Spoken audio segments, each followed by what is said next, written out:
Lideri i opozitës Sali Berisha akuzoi mediat kombëtare të vendit për censurë ndaj opozitës. Në konferencën me gazetarët, Berisha publikoi monitorimin që zyra e shtypjes të Partisë Demokratike i ka bërë 4 televizioneve kombëtare të vendit, ku rezulton se qeveria merr 10 fishin e kohës televizive, duke hedhur poshtë pretendimet e kryeministit Rama se 60% e kohës i dedikohet opozitës. Sipas Berishës, censura ndaj opozitës është një ndër aktet më të shëmtuara të asaj që e cilëson narkomafje qeveritare.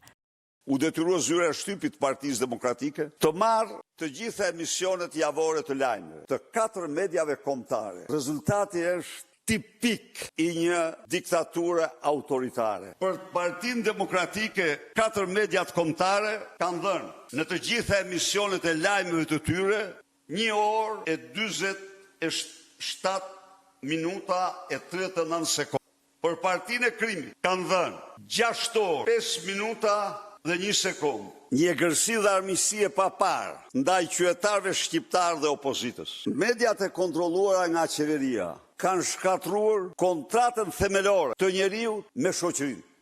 Mamuth mediatik i quan Berisha mediat që sipas tij ndonse financohen nga taksat e qytetarëve dhe ligji parashikon kohë të barabartë për të dyja palët, ja dedikojnë 80% të kohës televizive i qeverisë, një lloj si në diktaturë. 80% e të gjitha kohës në lajme janë të qeverisë, 20.3% të opozitës. Raporti është në këtë javë 1-4. Është një akt i shëmtuar për të mos thënë se ja u përmirëson pak Vision Plusi, se po t'ja heqish Vision Plusin, këto të 3 dalin, Top Kanali, Klani dhe TVSH-ja dalin mbi 90%.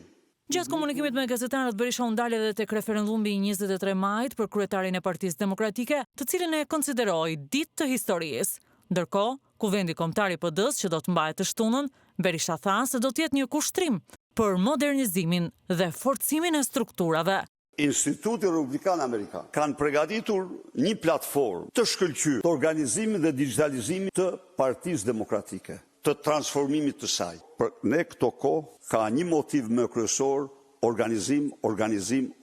Do të jetë kushtrimi i këtij procesi që do të jap Partisë Demokratike një organizim, një modernitet, një ripërtritje shumë të fuqishme. I pyetur nëse do të jetë kandidat për kryeministër në zgjedhjet e përgjithshme të 2029-s, Berisha u përgjigj.